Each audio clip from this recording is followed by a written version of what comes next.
Hello and welcome to EUphoria episode 14, right after the Spring Finals. As always, we're available on YouTube, Spotify, Apple Podcasts, and SoundCloud. This week we have Laure JackSpektra joining us to recap everything that happened over the weekend, talk about our finals, talk about a little bit of MSI, and take a little bit of a reminiscence down memory lane as well. Yeah, talk about a lot of weird stuff. Talk about who has to go on Fnatic, Rut-Row, big topic issue. You can skip ahead if you want to watch it, but there's a lot of great content. Let's get into it. All right, here we go.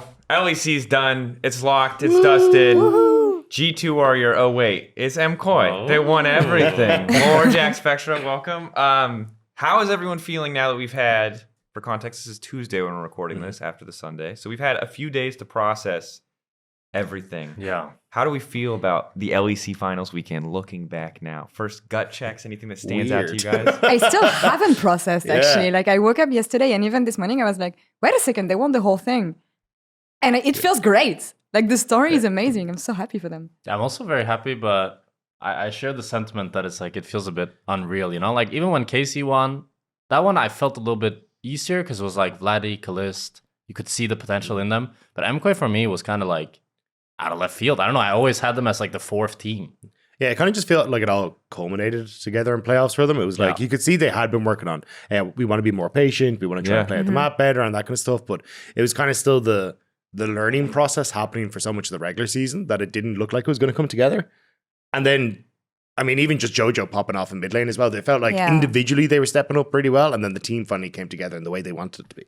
I was just so caught off guard by, I think the reason that MKOI, we always thought were on the outside looking in, is when we didn't know how like some of their players were going to match up. And a lot of that is like Jojo stepping up. But the other reason is it felt to me like of all of the top four teams at that point, with MKOI included, Fnatic as well, it's like surely KC and G2 are the most reliable, right? Yeah. Like, those are the teams you can trust. They're not going to like, they might randomly throw a game, but they're not going to randomly throw a series. But I think the thing that we learned is like every single team in our league is inconsistent as hell. Like, That's the thing. for sure. Like MKOI, credit to them. They're the ones who found form right when it like mattered. They were the ones who showed up on the day. But I think the reason that G2 felt untouchable for so long, and obviously there's new players, but it's just because like they did always clutch. They did always show up when it mattered. And it started to feel like Casey could also be that team. Because despite like after MSI looking shaky, they still got first. But they're not that team. Yeah. It's like anyone's game. It feels like the field is open now. That's the thing. Like, we're thinking about top four being more competitive. I'm really happy when I look at the state of the league. Internationals, we don't care about this now. Like, I don't think it got us better, but I think the league is more entertaining at least. I mean, I'm hopeful for internationals. I think LPL looks a lot weaker, and I think it's healthy for our region that one team is not just running it back to back to back. But at the same time, like G2 is, you can be happy about MKOI and KC being better, but G2 is also a lot worse, right? Like Lebrov, Skewmond, even Caps in that Oriana game where he just runs into Leona. Game 4? Like, we were casting that, and I think we both kind of looked at each other like, what just happened? And I was like, it looked like I thought a pause was coming, like a disconnect. It really felt like he was making a statement. He was like, all right, you guys, you've inted me for 2 games. Now you're going to know what it feels like. Bam, walk in and just die for no reason. Because it was like, and I haven't rewatched it. We were just in the moment casting it, and I was like, that was awful. Yeah. I think even if you rewatch it, I mean, he got Leona queued as Oriana when the Leona was running away. So it's like he literally walked melee range on the Leona. We can talk about that last game. For me, it's the entire G2 performance. It felt like a run back of Winter in that sense because of the Thresh, the Mondo, the Skarner that didn't make sense at all. But I've had this rant 3 times over like 8 years of doing this freaking podcast. Thresh is ass. Can we just let it go? No. You've tried. No. Mark has tried. I had Leader here. Leader tried. I have many people, but this champ is so bad. It's very bad. When it's good, it's great. I get it. There's a lantern. You snowball. It's fantastic. But like, what are you doing betting your final game on Thresh for the second split in a row? Yeah. It's also like, essentially Thresh's primary engage. Like, I can understand, hey, you want him for peel and stuff, but it's your Mundo isn't really starting things off. Skarner just has always struggled to try and start off fights. So I think like these are the things that I kept seeing as we started to get later and later into drafts. Even the last time G2 and MKOI faced off was that game 3 where both teams had no engage and everyone kind of stood around hoping someone would overextend and then nothing happened. And I think it's the lack of engage always kind of hurts you as you start to get later. And then especially against the Cassidy, like Jojo just untouched in fights and just ripping through every time. I do feel that's a bit disingenuous to blame the Thresh because it's like they were winning. it should have been a really nice game, and then they like. Okay, it was the most horrendous 2 minutes of gameplay. But after that point, Thresh couldn't play anymore. But at the same time, because we saw, I don't remember exactly what minute it was, but Thresh just hooking the Leona and Leona just dies. A few minutes before that. And if Thresh has full control, then allows the Jinx to scale. What timestamp do we want to look at? Because if you want to look at just the middle portion of that game, like after like whatever the point is where they got the 2 kills on Jinx, you can make an argument for Thresh. But do you remember when Jinx got completely bullied out of lane? Thresh had to try to live under tower against Fury, died, and they should have just lost the game from there. And then MKOI threw a little bit, and the Jinx came back, and then the Thresh got to be relevant again. But that wasn't Thresh's fault as well. That was like... But that's just like, that's the champ, right? Like, what is it going to do in that context? I mean, I don't think the champion is good, but I think you can't blame that game on Thresh. No. For the KC there's a lot series, of highlight moments to throw blame. I'm just saying I don't like Thresh. For the KC series, I think the Thresh pick was like really bad, and it just didn't do anything. But for this game, I think it was a game where if Thresh is bad in that game, Thresh is the worst champion in the game. But it was a good Thresh game. Yeah, it was a good Thresh angle. Yeah. I keep on saying this about Zyra, it's a great Zyra angle. Champion is useless, but it's a great Zyra angle. Now, for me, I look at a team effort on the side of Jitsu, like the attack and play, I think it was, and the fact that they keep on running after Jojo, it's like, what are you going to achieve doing that? So, yeah. But even then as well, like BB getting solo killed late game on the Mundo. We were as well. so hyped about this Mundo, and Yeah. then We were like, this guy's going to one-shot everyone. The problem was he didn't build Titanic Hydra. That's the problem. The problem is he was getting one shot before he even got there. But it turns out Cassante is still a really good pick.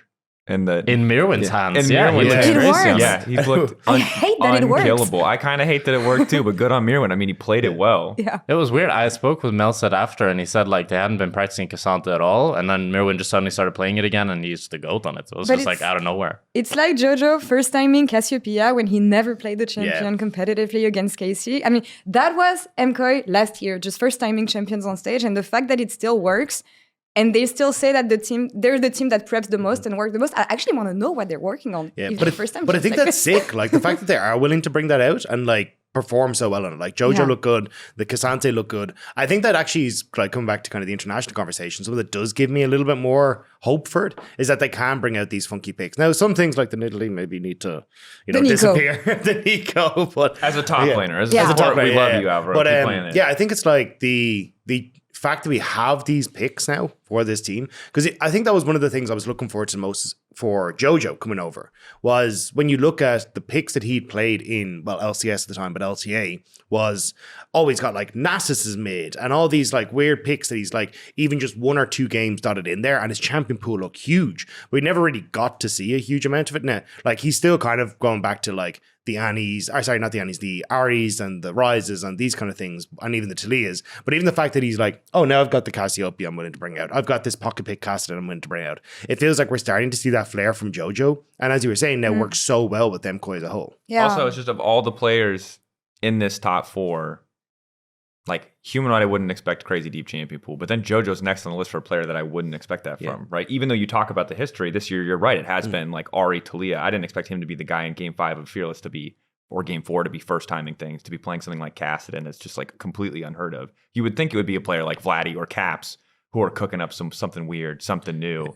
And that just absolutely did not happen. It felt like he was the guy who was one step ahead in terms of champ pool. And of course, I do want to highlight here that I'm a big Jojo fan after this weekend. He did still grief it Really? here. You're a big Jojo fan? Yeah, I got the shirt. You're a big Jojo They brought it back for me. I got like 30 Jojo faces on my chest right now.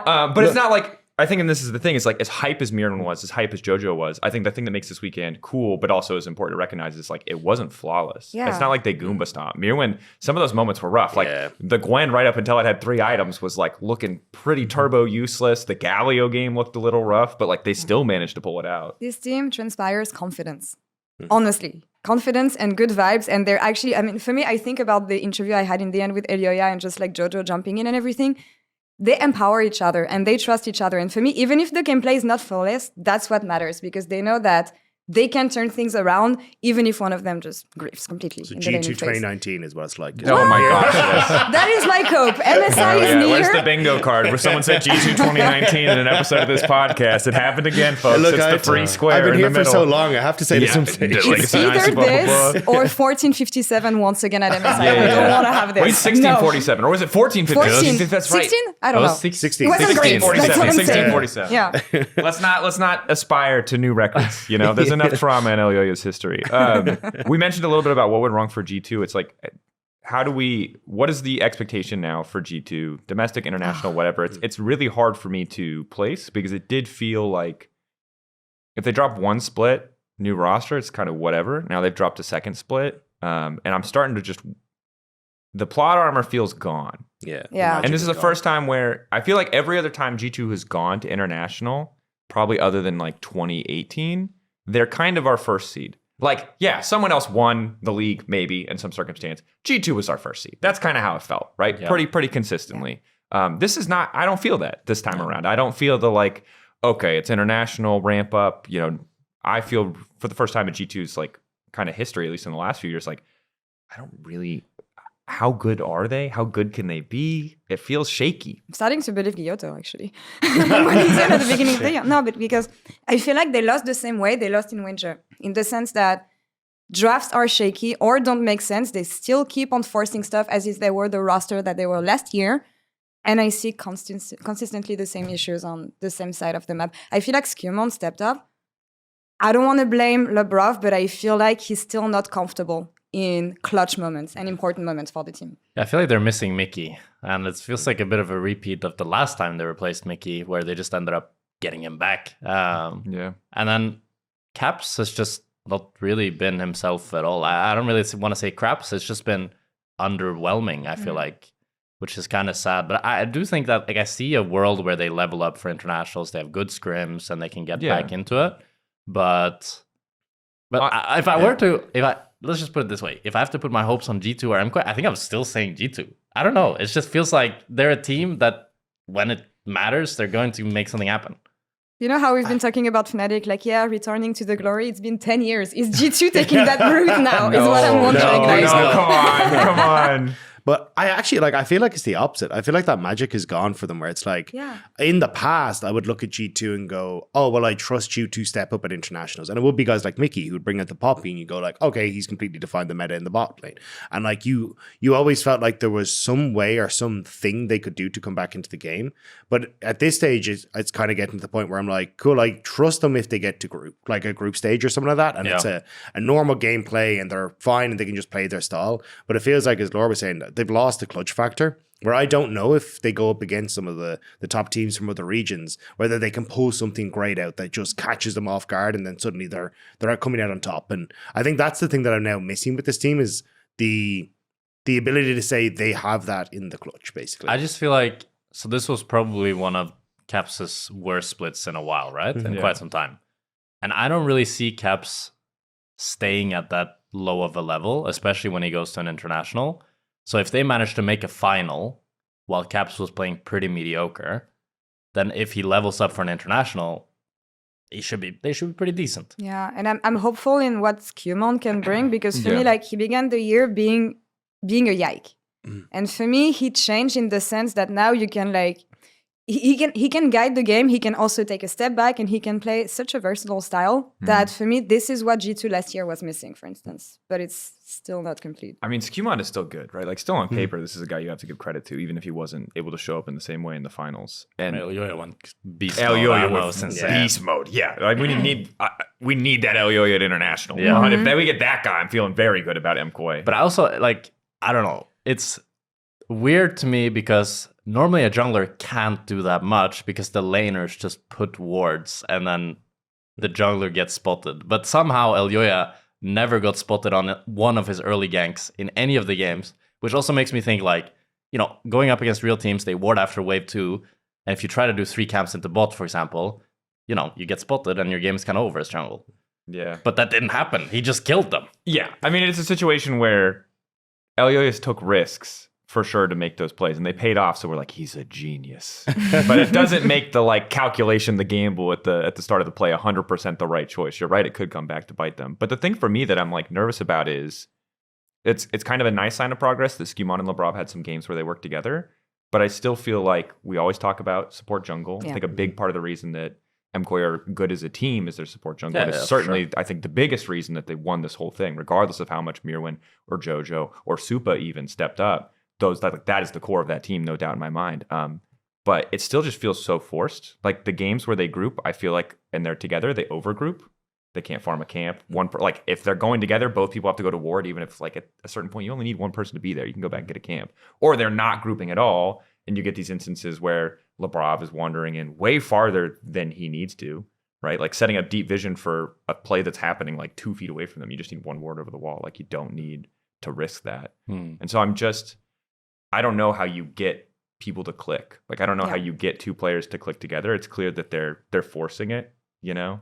I feel like they click pretty well. It's just that they're like, for me, Jojo seems like he's like scared of getting caught on side, is what I feel like. That's one of the things I feel like makes Caps really unique, is that he's so good at playing limits on side and knowing when, like, it's kind of like, it reminds me a bit of the boss, to be honest, that he's willing to either have kind of a good def or drag so much pressure towards him that makes it worth it for his team. While Jojo will never do that. He'll push a wave on side, always look to group, and never look to, even like he had a Yone game into, I think it was into Casey, where he didn't hit the tower a single time on side, I think, even when he got like to a 3-item Yone, and I've seen Caps on a 2-item Yone, he's just demolishing a side lane. I'm wondering if like MKOI, when I look at them as a team, they're playing off instincts instead of like good League of Legends fundamentals, and the fact like, okay, if I'm in this situation, then I can pressure more because the rest of the team is on the other side of the map. What you were describing, basically. Because I think of them at internationals last year, and I know that Melzet did this interview where he was like, well, right now we're working on fundamentals at Worlds. So I'm just hoping that it's something that they have been working on. But when I see them play right now, it's exploiting mistakes off of, I don't know, instincts that they have playing together. I'm not reading the opponent, if that makes sense. Yeah, I think this is a team that sometimes overgroups, that I think has gotten away, even in that finals, with some crazy fights just because of like Alvaro's movement being so good on the map, or Elyoya kind of being where he needs to. I don't think that this is a team that is like above reproach. I think the thing about like G2 last year is like they focused on their macro game, and you saw that, and that was like, this is their one strong point. I think for MKOI, they're like, of our teams, the most consistent team we have. They have these really explosive moments. Jungle support is good, but it's not like they're the macro team. They're not the early game they're team. a get Drakes and get the soul type of team. Yeah, they get Drakes, get the soul, force fights somewhere. It's an easy recipe for success, but I think how I thought the finals would go would be similar to how the MKOI first series against G2 was, which was G2 essentially just a pretty stable early game, and then 15 minutes comes, G2 has better setup around objectives, and they're playing silence much better, so they just grow their gold lead to like 4 or 5k by the 20-minute mark, just by getting individual picks, getting these small skirmishes without really much team fighting around Drakes. But that just didn't happen. It was no pressure from Caps on the side lane, no pressure from BB. They were kind of losing both sides.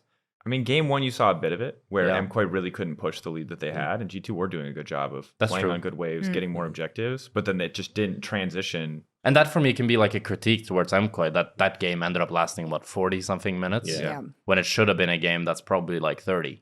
Yeah, much closer. Overall, I mean, MKOI, I think that the big breakpoint for me, we've talked about Joju, but also Supa. I feel like Supa was, after last year, like, the kind of the memes, and I think like the one piece of shit talk he had where he talked about being better than Def, kind of like that was the thing people held on to, right? It was not his performance, but this playoff specifically, this guy had so many games where you're like, oh, he is that guy. Like he can be that guy. And he wasn't on my radar. And there's a lot of people who've held on to faith for Supa, but like he wasn't in my top 3 conversation. And now I'm like, well, that might have been him.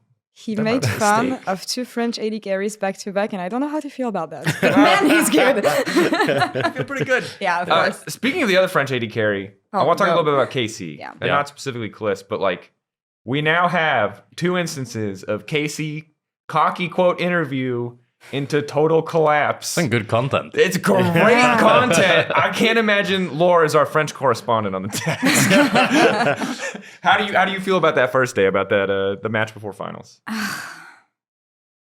I actually don't. I mean, they lost the same way they lost the first time. So I'm like, yeah, clearly MKOI was the best team. But also I saw the same kind of weaknesses coming. I mean, Vladdy didn't show up to the level I expected him to. Honestly, I felt like it was mostly Kana, this entire best of 5. A bit of Targamas as well. But I still don't think that they know how to prep for series like this. Because when I look at like both series, it was MKOI's preparation that made the difference. So I don't think they would have to work on... Like when I see G2, I see more issues they have to tackle than KC, for instance. And yeah, for me, it comes down to preparation mostly. I think their drafts overall have been pretty hit or miss. Like, especially like in that game 5, if Kana locks in Camille instead of Renekton, I swear they win that game. I swear. I mean, even game 2, the Nidalee Lucian Nami, I was like, I'm not convinced. Oh, yeah. I mean, I think Lucian Nami is a combo that's way too hard to pull off most of the time. Like, I thought we knew it. Yeah, we've kind of known it. But I think that goes to show as well. They're pretty cocky, right? I think they've had great results in scrims. I mean, but to be fair, like coming out of last week when we talk about, we were like, oh my god, the Lucian Nami, like you guys have the confidence to pull it out. We'd love to see it. Like we were like, damn, look at this crazy draft. It was risky, but it paid off, and that was for sure some results based analysis. But like I was ready to believe. And that was, but it's very, that was some positivity for KC that was definitely facilitated by the fact that Fnatic just completely imploded. Yeah, but it wasn't just like they took risks in drafts, but I was willing to believe in like the depth of options they had available. Yeah. But then when they flexed the Nico, which like, to be fair, it was cool that it was a flex, but it was also a very weird flex, right? Because it's like, oh, they picked Nico, a bad bot lane matchup into our 2v2. We're going to jump in on the Nami. And it's like, but also they then flexed the top and they had a bad top lane matchup too. So it was just completely awkward. And the fact that Nautilus had so much impact in that game, like that draft overall was weird. And it just felt like it unraveled KC. Yeah, I mean, playing Lucian Nami into Nautilus is always pretty painful. As you could see in that game, I think Alvaro had a crazy Nautilus game as well. He did. Yeah. Was very well played. And also, but I think it's like a lot of things there for me. One is like you're giving Super Kaisa, by far the champ he's had the most success on, for no reason. It's not like you got anything out of it. It was just like, here, have your Kaisa. We'll play Lucian. That's the thing. It's just cockiness. Is it cockiness or carelessness? I don't know. Maybe Based on the internet quotes, Yeah. I think it's Okay, cockiness, okay, bro. It okay. has to be like, well, I mean, maybe there's another story behind the scenes and they're doing it just for content, but it's like you can't No. tell me that you're locking in Lucian after an interview quote from one of your coaches about smashing everyone. There's like 5 million. I'm not going to quote a specific one, and you don't tell me make that them that's cry. that's a confidence play. That's not and like maybe you can say that level of confidence is within itself carelessness, but it's not. They didn't. Yeah, they both overestimated themselves and I think underestimated MKOI. It's a good reality check. So, questions coming out of this weekend for me. We'll start with KC. Is Vladdy still the next big thing? This split was pretty bad. Had a lot of really. It was bad a very games. good regular season. Very good regular season. But pretty bad playoffs. Pretty bad playoffs. He obviously came off a winter where he's like the GOAT. We were like, this might be the guy who finally transcends caps, and now I feel. I think Kalist had a better, worse season actually. To be honest, Kalist had a worse one. Yeah, I don't know. He wasn't. I think him and Targamas laning phase hasn't been great. I think both Sup and Alvaro were better. Hans Samuel Lebrov been better, and Fnatic's bot lane's been better. And if you want to be the best team in the league, I mean, you can't have 3 bot lanes that are all performing better in lane than you. And then that laning or that team fighting that we've really been expecting from Kalist, it was like there in 20% of the games, 30% of the games. But there was also a lot of instances where he just died first in a team fight because he played too cocky. He was too far up. Yeah, I think that's the thing for me is you look at Kliss and kind of see things he would get away with at a EMEA Masters level. He's now getting caught out at LEC level, and there's plenty of times in team fights I've seen it, but also he constantly gets caught at second tower and mid. Yeah. Like there's so many times where he's trying to push mid and then he just gets caught out, and sometimes he's just like, oh, I want to try and hands check you, and just gets caught and dies. Other times it's just someone walks in behind him and he doesn't expect it, right? So I think there's definitely some learning curves for Kliss there. And then for Vladdy, I don't know. Yeah, I'm not certain that I want to just like push the guy away yet. No, I still that's think that's what I'm trying to understand. like, where are we at? Yeah, I think quiet playoffs doesn't necessarily mean that he's gone. I think it'll just be a case of let's see what happens when we get to summer, because I still think this guy has really good hands. He's good instincts in a team fight. Like a lot of that stuff is still going to stay around. It's just just maybe just bad timing for him. I also think for Vladdy, it's like he came off of first stand and he really tried to be Sekka 2.0, which is very difficult. Like he's always been, for me in my head, he's been the Azir player, he's been the Victor player.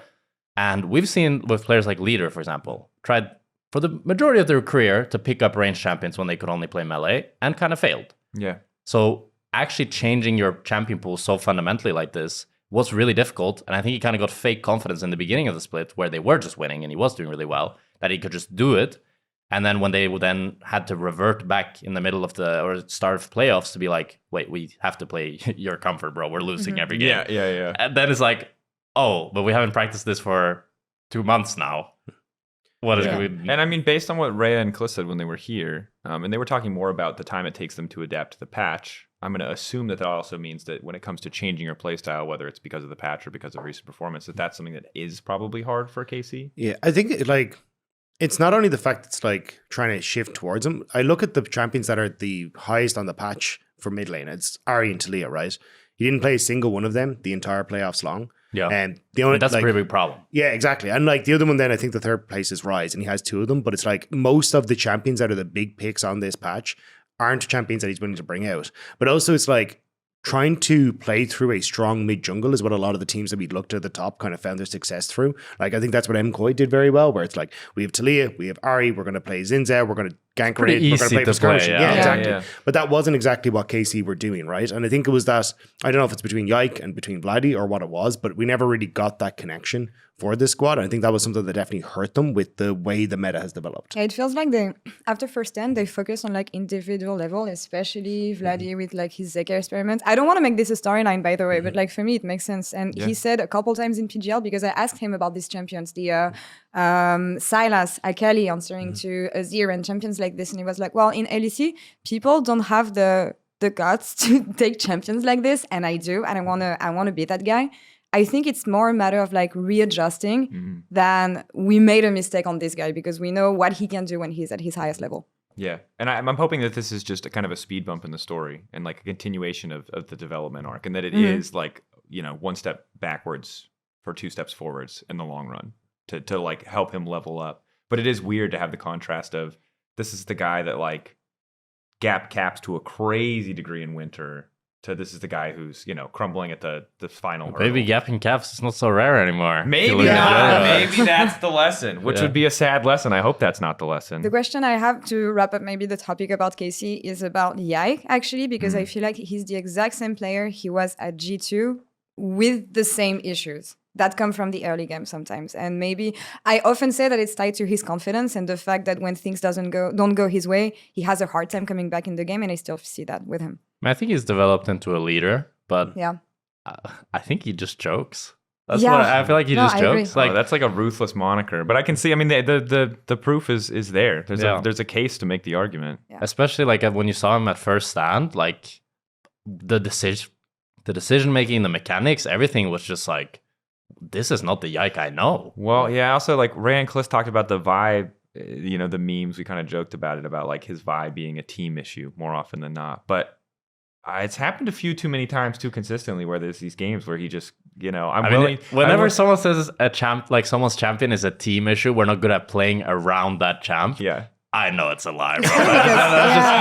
You said it, bro. Not me. You said it. He's not here to defend himself. I mean, no, but Yike said him himself. Actually, because I interviewed him on stage after he played Vi, won with it. I was like, oh, is there such a thing as a mental block about a champion? I was like, yeah, that's a thing. Like, either it's a champion you have to play against, like whatever, Blitzcrank or stuff like this, or Vi in his case. So he admitted to that. But he also I've had mental blocks on champs as well. Like I had it on Varus. Like Varus was super popular, but I don't know. I just had it in my head. I couldn't play Varus. Did you stop playing it? Yeah. I tried, and then I stopped, and I could play it, and then I was like, maybe not, and then I feel like Yike is there. When you were in LEC, didn't you just get slammed on it every single draft? I don't know if you were excited about that, but I remember a lot of lethality Varus, if I remember correctly. I played a little bit, but then we dropped it. But also, when I played in LEC, it was the most cursed meta ever. Ashe support, Heimerdinger support every game.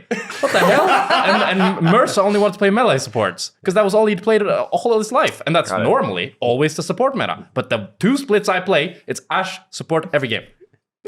Imagine you're heretics and you pick up the infamous Draven one trick and the melee support guy for the cursed carry meta. So what's wrong with this? JackSpektra. It's like, is Draven going to spend? No, absolutely not. It's miserable. He's going to play poke champs every game. It's a rough life. Last question for me. How do we feel? Jojopyun the first non-European mid laner to win in Europe, now EMEA. I didn't think he had that dog in him. I did not think it either.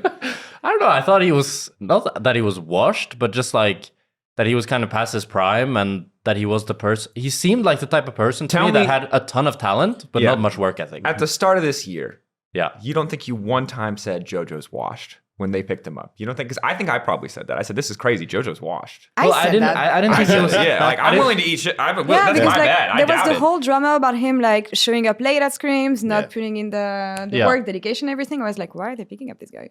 Yeah. I had the same thoughts. But I wouldn't say he's washed. I just didn't think he was like good. It didn't make sense. Yeah, like why would you get this guy? But he proved me wrong. I think especially his laning phase has just been super good throughout all of spring, and he's super consistent, to be honest. Maybe one of the most consistent improved players and most improved as well. I wasn't really sure where to land on him because I remember hearing after MSI 2022 when he went that he basically just stayed up watching Faker and Shehu VODs for yonks because he was like, oh, these are the guys that I really want to learn off. Because when he went to MSI, he realized how much more impact they had on side lanes than him. And he's like, I don't know how to do this.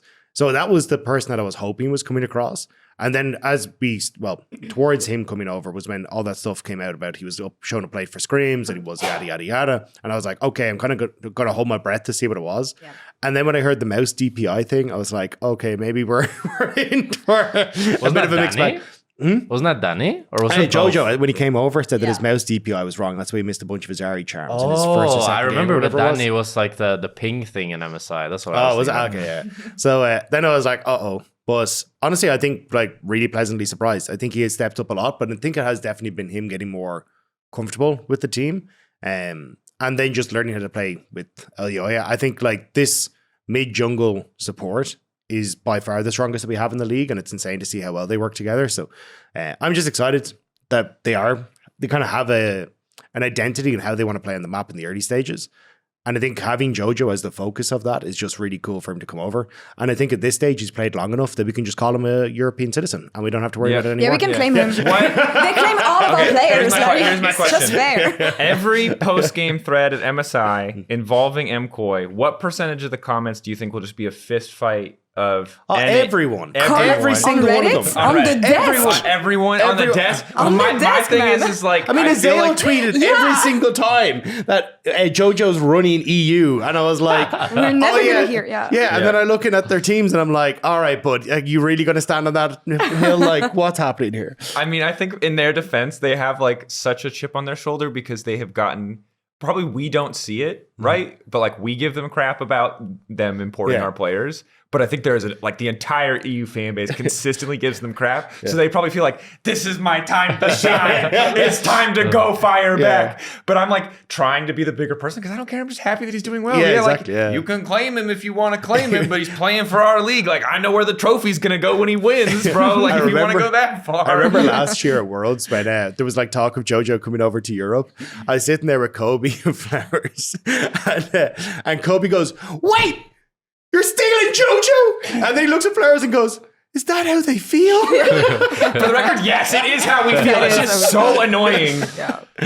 Yeah, it was such a good memory. But yeah, I think like, honestly, I'm just glad he's doing well. And I'm glad for MKOI that it worked out, right? Because I think they would have been memed to all the living hell if it never worked out. So yeah. And I mean, just making it to finals in MSI was already working out. The fact that they won is a step beyond. Yeah. He came at the beginning of the year, said he was going to shit on EU mids. He won spring. He qualified as the first seed, and a representative. I'm like, yeah, job's done. Yeah, respect. Right. Yeah, he backed it up. He said he was gonna get better at laning when he was on the podcast. He got better at laning. Like this man has put his money where his mouth is. Like he's backed it up. We'll have more time to talk about a lot of things, but one thing I want to hit is community questions. We took to Twitter, YouTube community tab. A lot of people submitted questions. A lot of people complained about how dirty the trophy is.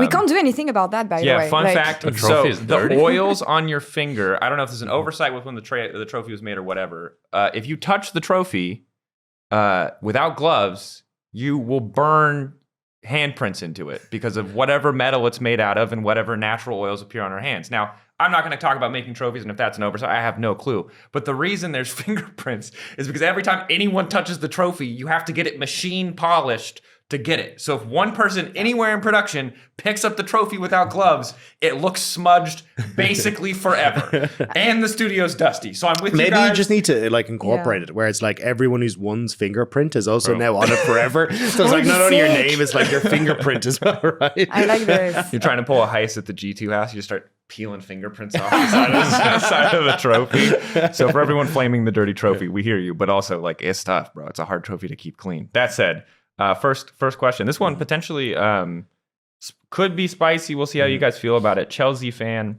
I think Chelsea fan is what it is here, but Chelsea fan. What was the most challenging moment in your career? Does anyone want to go? I'll go first because mine's obvious and people will guess. 2021 World Semifinal. Why would that be the case? It's considered one of the worst professional casts of all time, and I think people are probably right. I've struggled for a long time because I think that's like the thing that haunts me. I think no matter what good I do, that's the memory that sticks out in people's heads, which I think is fair. Like, it was really bad. I used to get really upset about how, like, being pedantic about people, like, it was such a biased cast. I was like, no. It was just really shit. I was never biased, and I was really ready to die. Is that not just hill. every cast where we're biased according to Reddit? Well, I mean, I think I get why people thought it was biased because it was like a zero energy cast. The energy was truly awful, and that was the big thing. And like in my defense, is COVID. Like there was a lot of emotion on the day. It was not a good vibe on the desk, but it's still like you fail to deliver. That's a big thing. But I get how people are like, wow, a lot of the other casts where G2 was doing good, they had good energy. Therefore, like I can see how people connect the dots, and it's not fair because like. If G2 had started winning, there also would have been no energy, and it would have been even more apparent this might have been the worst cast in the history of casts. But that's the moment that haunts me, and I'm like mostly over it now. But there's definitely moments where like I see a bit of praise, and then the immediate follow-up comment is, "But that one cast was terrible," and it's like, God, I just really, I've never seen that I've brought never seen up. that. Well, you don't Google my name when you go on Reddit, do you? You Google your name. So I don't Google my name. that's good. You're more Yes. you're more psychologically, you're more stable than both of us, or three of us maybe. I'm not going to include Rob. I know Laure and I have been there though. Yeah, So obviously. yeah. But that's my That's your story. that's my challenging moment. That was tough. It was tough to come back from. I mean, I've had for good me, casts since then. I think my whole tenure in LEC as a player was very tough. A lot of sleepless nights, just feeling like I didn't play good enough. And also like everything felt very challenging, lost confidence in myself, I felt like, I don't know. I remember, I think for like a few weeks, I was just so angry every day. That was just like the one emotion I felt because I was so unhappy with my own play. I was unhappy with the team's performance. I was unhappy with everything. And I just like, it was like only the ego talking, where it's just like, you're not good enough, you're not good enough, you're not good enough. Only hearing that on repeat. And that was what like drove me, but it wasn't a good driver. It's not like a happy driver. And then when I got benched or kicked or whatever, it felt like such a shock because I was told that I was going to play out the full year. Yeah. I was reassured. And I felt a lot of like that anger return in summer to be like, I'm going to return to LEC. But then after that anger dissipated, I just felt like empty and I just didn't feel like playing professionally anymore, to be honest. You didn't like it? Like you didn't like playing like anymore? Or I what just, was it because about? the dream was always to play in LEC and to go to Worlds and to hopefully win Worlds. But then when I experienced that and it was like the worst part of my life and my career. I just didn't have the drive to like push myself to return, I guess. I just was like, maybe my drive is better spent elsewhere, I felt like. I heard this from a lot of players, actually. Yeah, it over also the just years. sounds really like it's really traumatic because Yeah. you go from being a hot prospect, and you were a hot prospect. I remember, like you were, your name was on everyone's mouth, like this is the guy, and then you show up and like whether it's the team or you or whatever, like that expectation doesn't come to reality. That sounds. Yeah, social media definitely was like a double-edged sword because I'd gotten used to it. On the one hand, you were like, they love me. Yeah. I'm the goat. I'm the Draven guy. Pretty much, yeah. But And that's the then thing, it's just like a built-in habit. And then I couldn't, like, it took me a long time to stop looking at social media when I should have just stopped using it immediately. But also the team was much more of a train wreck than I hoped, right? I thought the team would be decent, but we ended up being really bad for a lot of reasons. Which just made everything more difficult. And for me as well, it was troubling because like I think I played really bad in winter, but then in spring I actually played better. But then our team result was actually worse in spring. And at the end of the day, that's what people care more about. So people probably thought I played worse in spring.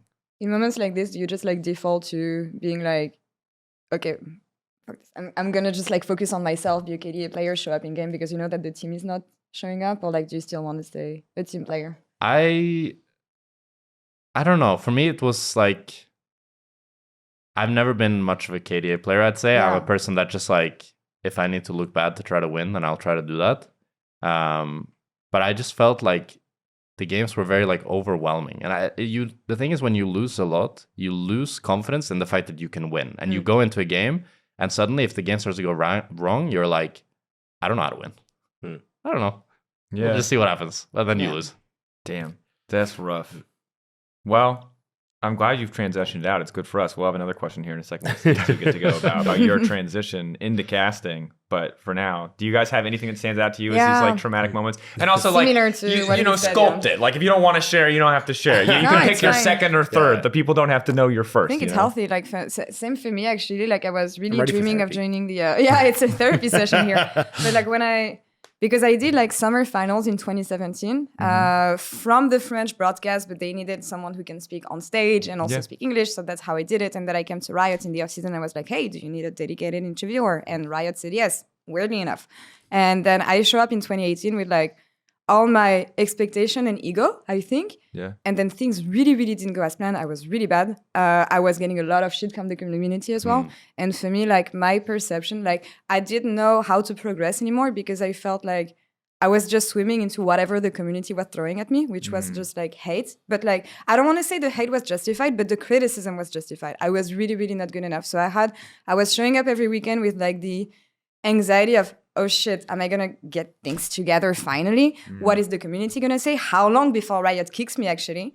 And I'm thankful for the trust from all of you guys, Riot in general, the patience from the community, and also like, it was really hard to put in the work and like have, I don't know, the courage to come back every week because I was literally traveling from France here and I was like, okay, what is it gonna be about? Am I finally gonna be good enough? And yeah, this whole first year of LEC, every week I was like, I want to quit. Like it's not worth the anxiety. It's not worth the insomnia. It's not worth like crying myself to sleep every night, honestly. But I was like, I didn't make it thus far to just give up. I mean, I held on to that feeling, I feel. Yeah, I mean, you like fueled the by thing rage. is like you did not show that shit. And I'm sure you showed it to some people, but like I never saw that. I was and that's crying crazy. to shocks, man. Like Yeah, I can believe it. I can believe it. Like knowing you better now, but at the time I did not see that. I just thought that you prepped a lot, which I always thought was crazy because it's like you can prep a lot for broadcast interviews, but you can get away with a lot less. And I do think that people should prep, but it's one of those roles where depending on the person, you never know if they're going to like vibe it out, if they've got deep personal relationships with people, they're going to build that chemistry, do all these other things. But also like in your defense, girl, like half the reason they didn't like you was you had your accent was thicker than it is now. My accent was thick. My English wasn't perfect. Not that it's perfect now, but it got much better. It's just that I was not comfortable. And like, it sounds stupid, but like there's a difference between being able to speak English like on a casual conversation and actual English broadcast. Sure. For me, it's again stupid, but that's the realization that I had that first year. The fact that it was going to be much harder because all of a sudden your speech has to be perfect. You also have to act kind of because I feel like being a talent is acting as well. And learning all this week after week without even knowing how to because we didn't have feedback sessions back then. It was just like you figure it out on your own. Yeah, it was a little... So I was relying on prep. That's all I had. And I was like, if I feel confident in my prep and what I'm saying, then the rest is going to come. Yeah, I do also think that's incredibly hard. It's when you are struggling behind the scenes and then you're like, I got to go on broadcasting. I'll be like, happy-go-lucky, let's go. And like, I think that's one of the things that people underestimate is like, you're just not allowed to have a bad day. You always have to be in best form. And when you're struggling that bad mentally, it's tough. Yeah, it's definitely big. Rob, for you? Easily 2020 spring when I moved to LPL because COVID happened, right? So I got the news they wanted me for LPL. So I moved over in January 2020 and I was like, I'm so ready. This is going to be great. Like I had plans for family and friends and my girlfriend at the time and everything to come and visit me. And then we moved over, I think it was like 10th or 11th of January. And then by the 28th of January, we are planning our flights back home because we just know that this disease has come out. We have no idea what it is. They're shutting down different buildings. And like all we got was a phone call that was just like, hey, there is this disease. We have no idea what it does. Stay inside. Do not leave. And like, we're sitting there and we're all having drinks. And Jake, with like hysterics, was over just having drinks in our apartment. And he kind of looks at us like, can I stay with you guys. It's like, I'm not supposed to leave. So Hysterics and Ushin shared a bed. We had Munchables was living in the apartment with us. Lyric hadn't come over yet, and it was me that all lived in our apartment together for like 2 weeks. But afterwards, I went back to Ireland. Then end of February, we get an email to say, "Hey, we would love if you guys would come back over." Damn. And that was insane. And this was also mid-COVID, Yeah. so you're trying to figure out what the That's hell is going on. As if You the have work nothing happening. schedule didn't isolate you enough. Yeah, There and was also I was terrible as a caster. I didn't know anything about the game. I knew nothing. Raz, Clemenchu, and Lyric basically sat me down regularly and would just be like, here's how runes work. Here's how this, like basic macro works. All these fundamentals that I'd never really gotten. And the lads were incredible. So shout out to those guys as well. But it was just like all you would do was cast, prep, production, and then like review. And that was basically it for whatever it was, like 3 months or 4 Same. months during the start of COVID. It was insane. that is Yeah. ruthless. Yeah. Yeah, I have no doubt that part of the reason that you're so good as a caster is both the quantity of reps that Oh, you God, did yeah. there and Yeah, the people yeah. who had to support you. So Yeah, I also- don't want to say that ends made it worth it because I don't think that that's fair to like your potentially traumatic experience there. But I'm glad that you have come out the caster. it that you are. definitely made me a hell of a lot better. But also just come back to the community side of things and Reddit. The LPL community at the time was the kindest community you could be a part of, because I think it was just this small, super like they just wanted to live and breathe LPL for so long. So it meant that everyone kind of had your back, and you'd come off a cast where you're like, I've been terrible today. And you just get a message going like, hey, you've got this. Don't worry. We're all supporting. So nice. Super kind community. So Nice. definitely made it a lot easier. So you kind of felt like you were part of that rather than anything else. And even just there's a bunch of people that just like send you messages going, hey, I saw this on the Chinese side. Here's this thing that you can use to broadcast. Like everyone just wanted that product to succeed. And it was one of the best times, but it was also one of the hardest times for sure. Our next question from Azrael. Ooh, banger guess. I want to ask JackSpektra, how was the transition into casting? Who gives him the best? Which coworkers are giving you the best advice? Also, do you think that being a pro player is a big help when transitioning into caster/analyst? Now, full disclosure, I'm supposed to be responsible for if JackSpektra does good or bombs, so he does not have to say me. I want to be. You don't have to say me. You're gonna I have to, don't though. say that. And you say me Yeah. like we could just make a little bit of propaganda for old Daniel Drakos here right now. But I'm trying to Dracos do is that. only saying this on the podcast. You should I hear didn't what he pick the says off question. camera. I didn't pick the question. Yes, Anna you picked did. the question. No, Anna picked the question. Our It's all producer lies, picked the question. all lies. He picks every question. Even if he answers something pandering, this is not planned or scripted. Okay. You may answer freely. Very careful what you I say. like this. Transition. If you want to roast me, I deserve it. I don't know. No, I mean, you've been the biggest help for sure. Like, we've reviewed our casts all the time together, and we talked about like role models in terms of how to speak and how to communicate and be entertaining. For me, it's been pretty natural, I'd say, my transition. It wasn't as hard as I maybe thought it would be. Not to sound cocky, but I just had this idea that it would be like, you need to be really different when you cast. It's like going into this mindset, but it's really just like talking about League, like you've said often. And then I think Gulborg and Shox for the analyst desk has been really, really helpful for me.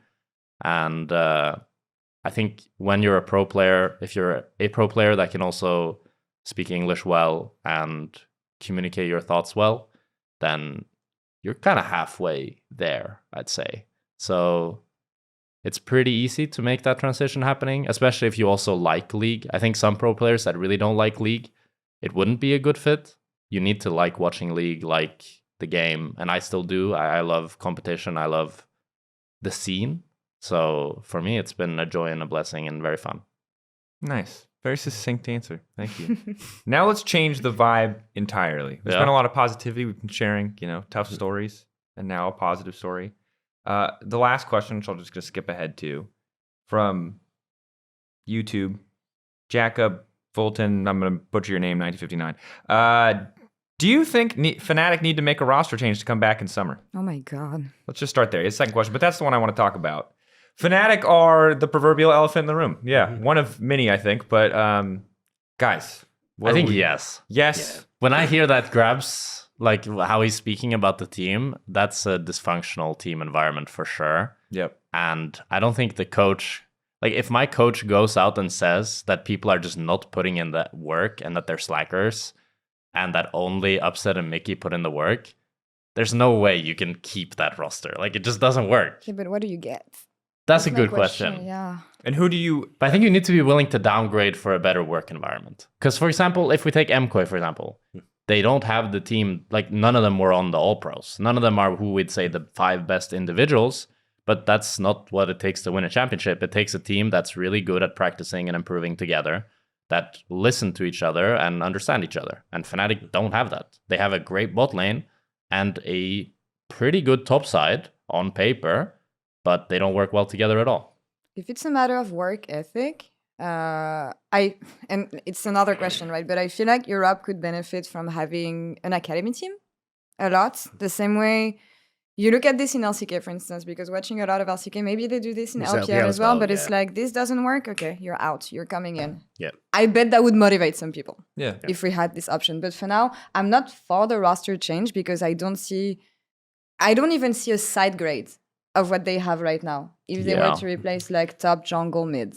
So, and it's not like they can get players who are playing for other LEC teams. So I would rather target the coaching staff. Not saying that Grab's out, but I'm saying add someone. But also... add someone on the performance maybe.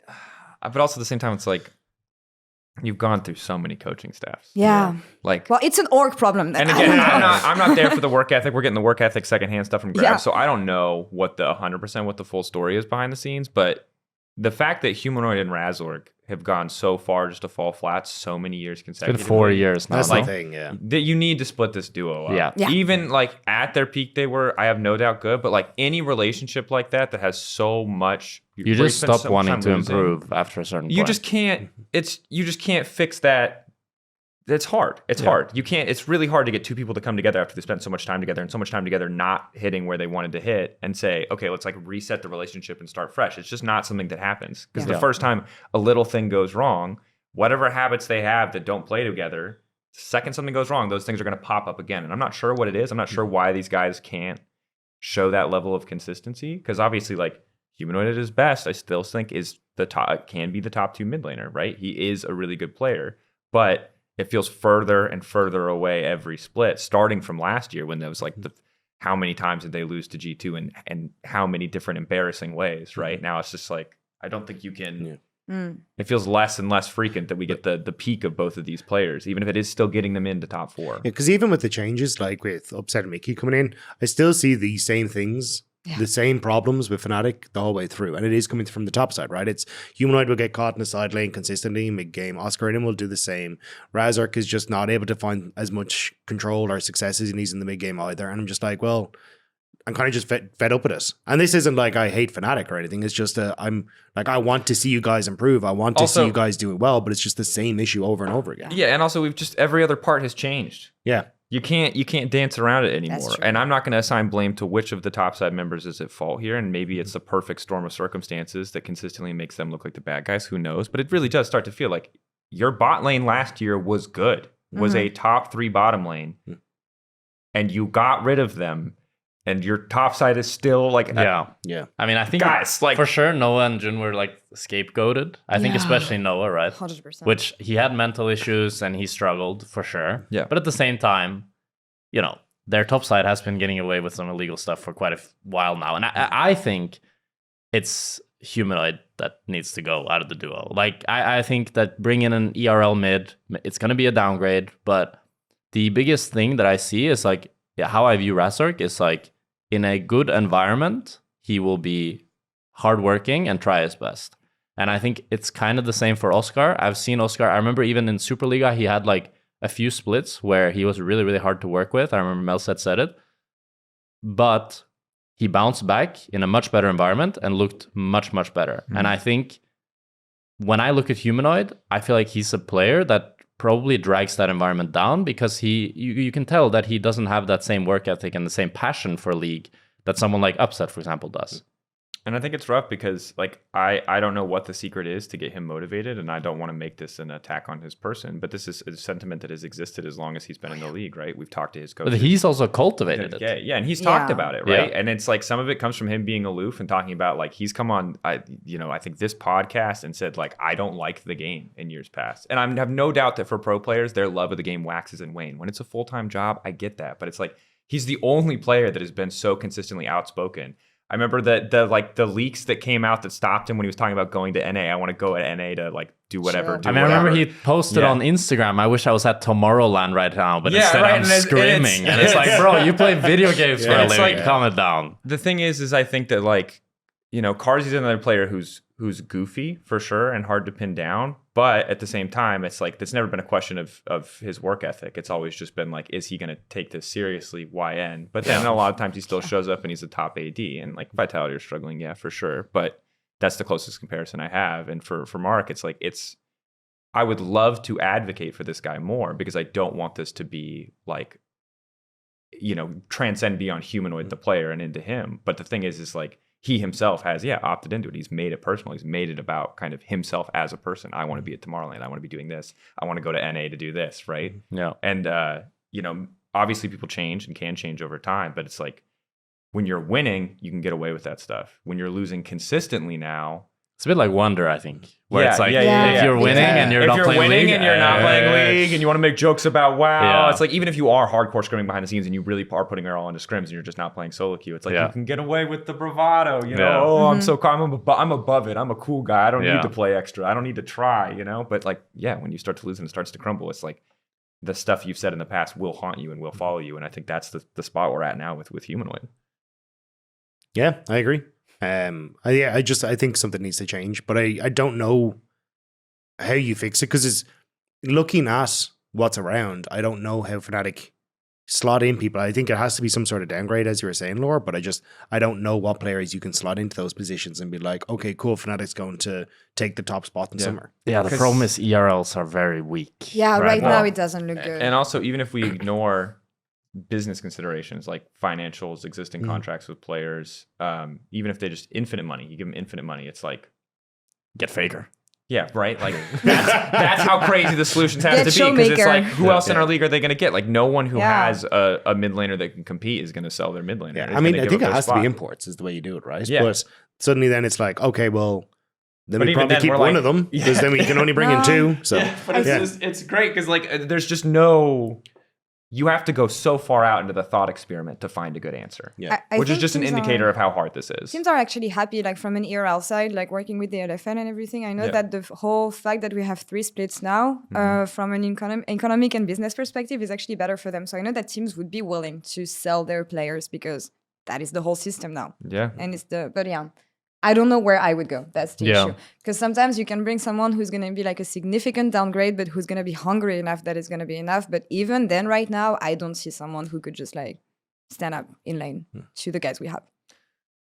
Yeah.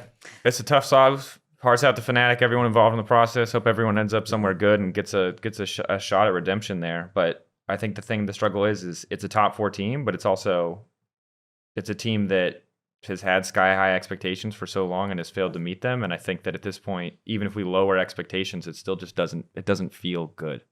Right? You want to start a new story for Fnatic. You don't want to just keep being like, is this the split where they'll do the thing we said they would do for 10 years? Yeah. It's rough. It's a rough spot to be. Shout out to Fnatic fans as well.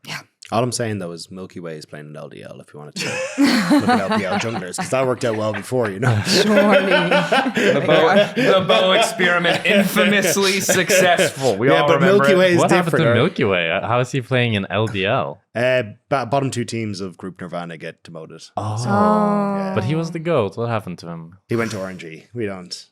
Oh, We don't talk RNG is about tricky. it. Yeah. Yep. Anyway, MSI.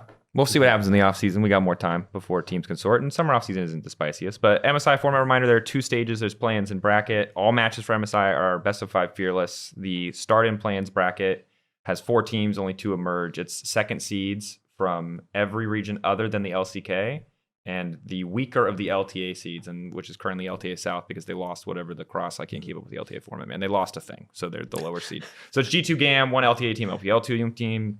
Plans, 4-team double limit bracket. It's a GSL bracket, so there'll be a 2-0 team that makes it through and a 2-1 team that makes it through. You can check online if you need to know more about that. And then it's 8-team double fearless, the 2 that came through plus 6 other teams. It's 19 fearless best of 5s. Goddamn, like MSI's a crazy amount of fearless best of 5s. Will, Elyoya, up at an international? That is my question. This is the thing, because you said you had more faith in G2 than you do at MKOI. Are we in a new era of Elyoya at internationals? Because he's had a couple good tournaments and he's had some big fat stinkers. And that's the thing that I think scares people the most if they aren't just absolute MKOI haters. If they're uncertain how to feel, I think most people are just nervous about what does this team look like at international. Yeah, I'm nervous. The team looks much better than last year when they went to World, so I'm actually not that nervous. Yeah, I think the problem is when they play against the top team, like we were talking about on the cast, is I don't think their macro is great. I think they kind of overload certain areas of the map when they really don't need to, and they don't respond well to a lot of things. And I think if you're playing against like top teams from LPL, LCK, I assume the LTI, I haven't watched a huge amount of it, but it's like, I think that's where we could struggle, is just the macro side of things, because I think pound for pound player wise we'll be fine, like, but I don't think that is ever, but I think of the last wall that hasn't really been the difference maker, has been like the actual skill level of the players. Like, it's rare that we just get absolutely blown out of the water in lane matchups anymore. I think it's more about how we play the game and how we set up our players for success, and that's the part where I'm a little nervous for Movistar KOI. Yeah, I think the bright side for me is that they seem to work very well together. So they should be able to take good value out of their scrims, good value out of their practice, and hopefully make good use of that. While maybe last year their team dynamic was more dysfunctional, especially if they felt like, because what often happens in a team is like, if you feel like one player is bad, he kind of becomes the scapegoat. And whenever something goes wrong, it's like, it's that guy's fault. But then it's kind of like the elephant in the room, and it just gets worse and worse and worse. And I think that's what kind of happened in their team environment. While now, if they think Jojo is really good and everybody's more good vibes, everybody trusts each other, thinks they're good players, then you get way more value out of the practice. Yeah, and like, not to be a cop-out answer, but that's the actual part that I'm excited for them, because it's not like they're not even 2 years. This is their second year in LEC for so many of the players on the team, right? And I'm genuinely excited for them to be able to go to international and say, okay, here's the takeaways. Because it felt like the first time they went, it was a bit of a slap to be like, hey lads, this is actually a bit of a reality check. But this time around, I think it is coming in with that learning mentality that Jack was kind of talking about there. I think that's the part that I'm actually looking forward to, seeing how do these guys learn at internationals and then come back and go, okay, these are the things and fundamentals we now need to work on. Yeah, I mean, for me, I don't know, as you said, like the fact that they trust each other and that I see like a cohesion and like unity in this team, for me, it can take you so far. And I don't bet on the fact that it's the off-meta picks that are going to carry them, because they lack fundamentals in that sense. But I feel like, again, with trust and honesty, which is something I feel like they didn't have last year, you can go so much further. Now, also, my expectation is low. Like, you're talking about top teams, LPL, LCK. I'm like, maybe a couple games, which I would be happy about. Yeah, top esports is going. Oh, I miss you, top esports. Yeah. Come back. Generational chokers. We need you now. We have to prop up our hopes and dreams on the failures of mostly Jackie Love. God bless you, Jackie Love. Okay, my hot take is I think LPL is just not that good. So I think EU can actually be better than LPL this year. Maybe not at MSI. Maybe it'll be more Worlds. But because MSI, I don't know, LPL is always good at MSI. I feel like it's kind of their tournament. I'm ready for it. But I think LCK, unbeatable. GG. Sorry. It's a tough one. I mean, I'll dream. I'll hold it in my brain as some long distant wish. I wouldn't bet on it. So that probably shows you where my, whatever my heart feels. I'd love to see them win, of course, but it's just like, they are so good. Yeah. I will say for MKOI, I have gained a lot of faith, because even though they are like, kind of, well, Elyoya specifically, but like last year, the thing is last year they also lost to GAM, right, which was pretty embarrassing at the time. So there's a lot of reason to be skeptical about this team. It's still pretty embarrassing. Yeah. It was I'm still embarrassed. I'm still embarrassed. Elyoya has held on to that history of embarrassment much longer than any of his teammates. Shame. It is what it is, though, right? Like, the results speak for themselves. But they did say after that weekend where they, beat KC and then completely just screwed up the first time versus G2. We learned our lesson. We're going to come back better. We split our prep. We're prepared. That sounded like a bunch of BS to me. Yeah. It doesn't seem like BS. They backed it up. And so I'm like, I am starting to get a lot more trust in this org, Yeah. I was just going to say, if it's all best of fives, I feel like that probably favors them a little bit as well, because the prep was spectacular. Yeah. And if you just know the opponent that you're going to go up against, you can fully prep for them. I think it does help them to a certain extent as well. Yeah. And there should be some decent, I haven't looked at the exact schedule of how the best of fives play out, but I assume it's like all round 1, all round 2, which means you will get 3 or 4 days, hopefully, between each best of 5 to actually prep for the next opponent, which is probably enough time to adjust strategies, get a read on the meta. Like, new patch will be a big question, but this is a team that does like to cook a bit. So I'm ready for whatever Mirwan's getting out, we're going to bring out. But that brings us the same question as G2. for G2? I think this can be very good for Skumont and Lebrov. Yeah. And that they can take a lot out of it. That's my biggest hope. I think, okay, Lebrov, I don't have that much hope for, to be honest. I don't know. I feel like Lebrov is just not the player I want him to be. Maybe he can level up, but I really think for Skumont, this could be like huge. Getting to play versus the best junglers in the world. Yeah. And I feel like he just seems to be an insanely fast learner. He went into the league. He had like 5 bad games in his first 5 games. And then after that, just locked in, improving every single game. And he also is able to play multiple styles. He's not just locked to being only a carry drone player or being very efficient. He can also cover his lanes well. I just feel like he can really become that complete package after competing against the best of the best. I don't have a lot of faith in G2, honestly. Like, I think I have more faith for MKOI to like clutch some really important games than G2. Like G2, we know what BB is capable of. Same for Cap, same for Hansama. I have hopes for Skumont as well. Not for the bot lane as a whole, because when I look at love you, Hans, but internationals, not always great. So honestly, that's what I'm worried about on this side of G2 and how much. I mean, coming from like 2 finals that they lose back to back, I'm like, how do they get the motivation necessary to like showcase what they need at MSI? Again, that's my big interrogation. MSI last year, I'm really proud of how far G2 did get, but we look at those series, and the first series versus T1, it was all on individual clutch plays. Unique pocket picks. All of those pocket picks were banned in the second series. They immediately just could not do anything. That was tough, right? And the series versus Top Esports, which again, Top Esports, you're not really, they're like literal, like the clout punching bag. Like they're making us look good. They make us look good. And it's like that, like, thank you, Top Esports, for that series. And they did do well, right? But at the same time, it's like, okay, well, we're always beating Top Esports. So I'm thinking this isn't like maybe the best indicator of our international strength. And to piggyback on that, I felt like when I think about G2's bot lane success internationally, it was Mickey, bringing out the Halo Blade Poppy, bringing out crazy picks, and just having like insane games. While even Hansama, when he did get fed, his impact was pretty underwhelming. I think G2 last year didn't have a good series against BLG that they lost. In Worlds. I think that's what I mean. Close. So I'm like, okay, fair enough. Like for me, that's what I look at when I think of G2 internationally, outside of Top Esports, because I was like, I'm sure there's something else. For me, that was a good series. But again, the Mickey impact, that's what we're going to be missing. I mean, their Worlds group draw was very unlucky. It was really bad. T1, and then they played BLJ, and they were the Worlds finalists. So we practically were the third best team. That's like a degenerate cope I like to hear. But I don't think this G2 has the same ceiling as G2s of years past. And I think that's the part that I don't see them having that strength in the early game to compete with a lot of the top teams like they used to in the past. Yeah. I think that's going to be the downfall. So that's why I think that's where I'm holding on to the hope for Movistar KOI is, like, I think the early game is sick, especially if Elyoya can play at a super high level and kind of have a lot of his confidence. I think that's where take over an early game, they can run away with it from there. And that's why I think I'm more eyeing up Movistar KOI to be that like seed for LEC than G2, which seems like a very strange thing to say. Yeah.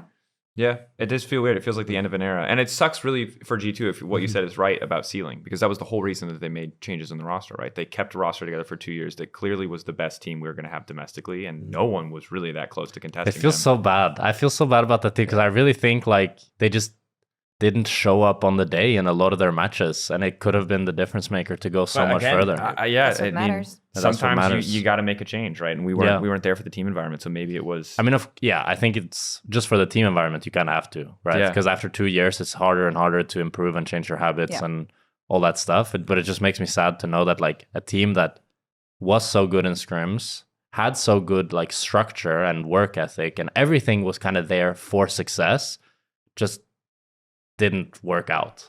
Yeah, but I think that, showing up on the day is kind of what matters. And that is everything. The story most certainly of our spring playoffs, right? There's like, it felt like there were 4 teams who could in theory win it, and only one of those teams consistently showed up. And that was MKOI, our champions. Just to close this out, there's a lot of finals coming up this weekend. So this is going to come out on Thursday, which means you already have missed one LPL game, dear viewers. So either IG or WE will be playing BLG into playing AL. That's Friday, Saturday. final week of LCK, Friday or Saturday, Sunday. HLE or Gen G are going to MSI, along with one of the loser of that two versus KT and T1. Then there's LTA North, and there's LTA South, also happening on Saturday, Sunday. So if you have plans or a social life, let it go. You don't. You have friends that aren't watching these games with you. They're not your real friends. Your weekend is booked already. If you're listening to this podcast, you have no choice. If you're going to a wedding, bring it, put it on. Mom, sorry. You have to tell your mom, sorry, mom, I need to watch LPL and LCK simultaneously into LTA South and North, maybe also simultaneously. I don't know how that schedule Sorry, works. I flew back to Dublin and I'm just at the PC. That's it. Yeah, Sorry, Mom. That's the plan. The finals are calling me. I have to watch them. Any quickfire predictions for the remaining seeds? LTA North, LTA South, LCK, LPL. Any like strong feelings on who is going to make it? I swear to God, if WE continue this run, I'm gonna be. It's so insane, but I think it'll be ALBLG, I believe. ALBLG, who knows? LPL. The Shine Rookie back at International, maybe. I don't trust them until they've done it. I will see it when it's done. But Yeah. I haven't seen the LPL bracket actually, so I don't know. But LCK? KT. No. KT. Yeah, KT being that entire sigh from Laura was for KT because she knows part of her wants to say it, but she knows if she believes. My favorite part was seeing all the questions. We're just like, I know Laura doesn't want to talk about KT, but if we were to talk about KT, People hate me.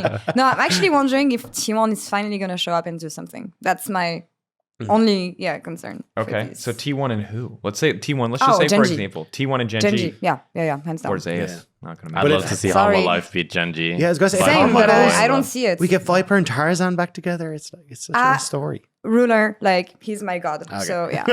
That's what my allegiance Viper's says. my goat, but he's against the Church of Chovy, so it's a bit rough. I think Gen G will probably win, and I think Hama Life will stomp all the lower tier teams. I think T1 is so bad. I think T1 is really bad. Yeah, Like that's my Guma problem. UC I don't know what happened to him. I think the Smash, I think they messed up with the Smash Guma UC situation so bad. Like Guma just does not look like himself. Even in solo queue, it looks And really Smash bad. is also He's still taking a playing. mental break. Yeah. And like it's just, I feel really bad for them. Same. This is the other side of the academy team that we talked about. Is there's still room to make mistakes, even if you have the motivation of someone playing under you. Well, hopefully for T1 they can get together. We'll find out. I don't know. LTA North, LTA South. Probably FlyQuest. Yeah, FlyQuest. I like Definitely. Bwipo. You know, for sure, yeah. give me just Bwipo. Their Every series event. last year was bad though. Last week was really, really bad though. But yeah, get your things together and FlyQuest. We'll find out. All right. That has been EUphoria episode 14. Thank you everyone so much for watching. This is the final episode for spring. We'll be back for summer with more content and coverage. Of course, if you're missing the LEC, we're not too far away. You can just tune in for a little Vancouver, Canada MSI action. Check it out. We'll see. Fingers crossed for MKOI and G2. Shout out to both teams. We'll see what they can do. And in the meantime, farewell till summer. Bye-bye.